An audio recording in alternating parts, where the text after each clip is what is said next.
Oy oy Reb Shayele ben Reb Moshe.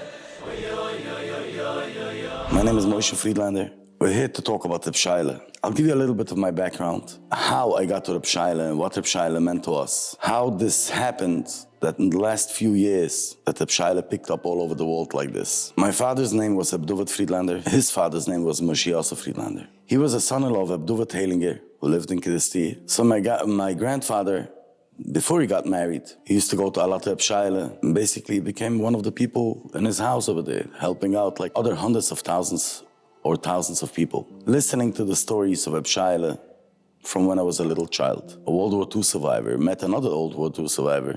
The first question was, in Yiddish, "Von wann sind Sie?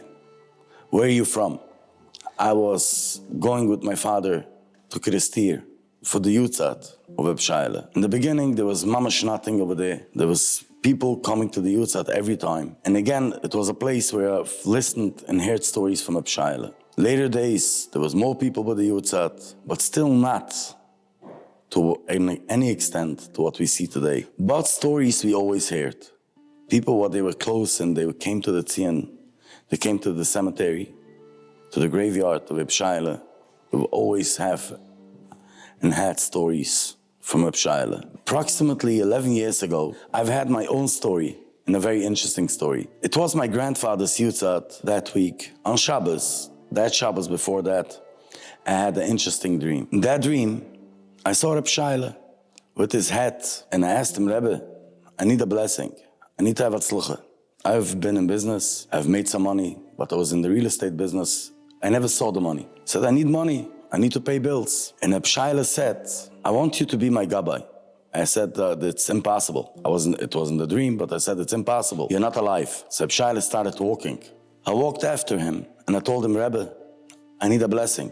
I need panusa. I need to see the money." He said to me, "You will have atzlucha, but I still need you to be my gabbai." And as he was walking, he walked into a little kitchen. I followed him. And while I was following him, he gave me some more blessings. I saw the kitchen. The kitchen was a very small kitchen. And he disappeared. I woke up and I thought it's a dream, as it was. But I was sweating.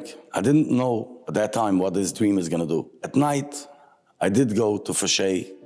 And I went over to the rabbi in Fashay, which is a grandson of Reb Shayele.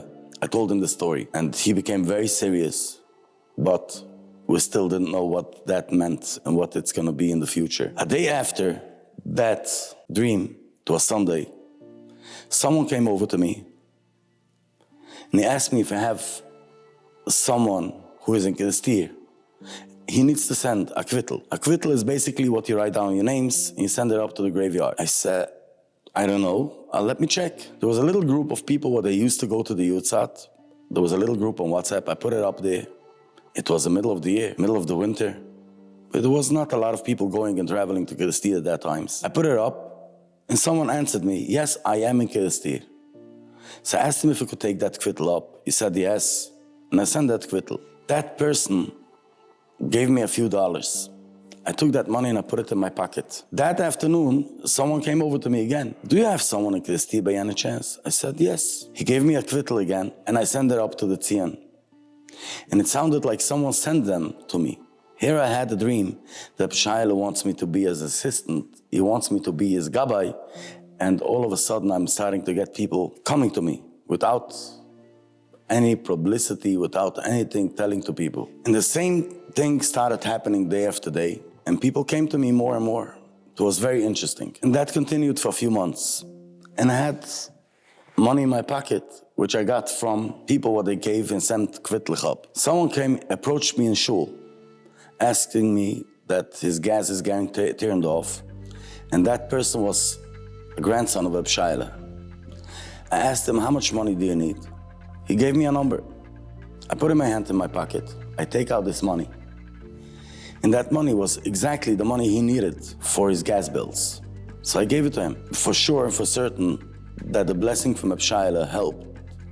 And I saw right away atzlucha. One day I was arriving in the guest house with the order from Vienna. As soon as I arrived, there was a guy sitting there inside. That guy is asking me, "How much was that order?" I gave him a number. I don't remember how much it was. A few weeks later, this guy's calling me. He has a shlichus. He wants to be masked to the Tzion something. He gave me the names. I went up to the Tzion. He calls me back that he had this story. His wife got a tumor. He needed help. He was looking for a specific doctor. That doctor doesn't want to take his insurance. So he went up. So he sends me up to the Tzion. A day later, he's getting a phone call back from the doctor that they will accept the insurance and the insurance will approve it. And Baruch Hashem, he had an operation and she was cleaned out. He didn't even know that he's basically invested the money by Reb Shayele before and he got helped. There's a guy who arrived to Kirstir a year and a half ago. He has his daughter, is 31 years old. He's looking for a shidduch. And he said to me, I'll give you right now a parnas hayom. If my daughter is getting engaged in the next few weeks, I'll give you another one. His daughter got engaged 4 weeks later. And they told me that on the way to Budapest, someone read them the shidduch, and the shidduch happened 4 weeks later. Baruch Hashem, at this point, they have already a child. A lot of people from us are struggling with debt, panusa, especially these times. It's the most wonderful time to come to Kirstir. Even if you don't have it, it's worth it to borrow the money and to come. If you don't have the money, you need help with that. It's also, we could try to help you and see what we could do to make that happen. And you will see the Yeshia. People do see it every day. Be part of it. You could come to Kirstir to volunteer, to give food for people. The whole idea from Reb Shayele was to give food, to help out people.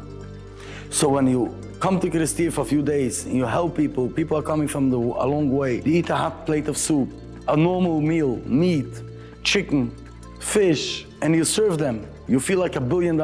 And you're doing the work from Reb Shayele. Now, not only that, you could be here, you could be in New York, Florida, California, wherever you are in the world, you could be part of Reb Shayele. When you do something for Reb Shayele, you continue his legacy of helping out people. You're going into a grocery, you take a bill from a friend, and you pay it. So the person should be able to continue buying food. You help someone marrying off their children. You give coffee in a shul, or wherever it is. That's the legacy of Reb Shayele.